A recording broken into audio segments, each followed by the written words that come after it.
Hi everyone, welcome back to the channel Guide Hub.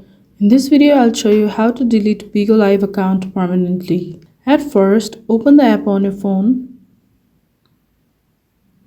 and make sure that you are logged into your account. Now tap on the Bigo icon at the bottom right corner. Here we are on our profile page. Tap on the settings icon at the top right corner. Now on settings page, tap on account management tab. Now, carefully review the information on this page and scroll down and tap at the end of the page, that is delete account.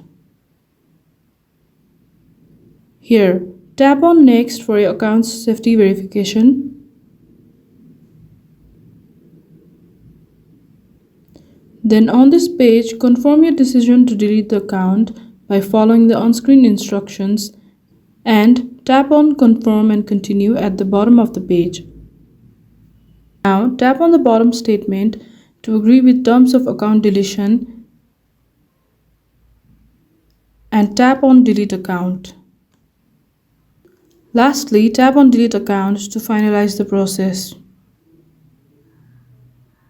As you can see, you are automatically logged out of your account, which means your account has been deleted. By following these steps, you can permanently delete your Bigo Live account. And that's it for today. So if you like this video, don't forget to hit share and subscribe to the channel for more.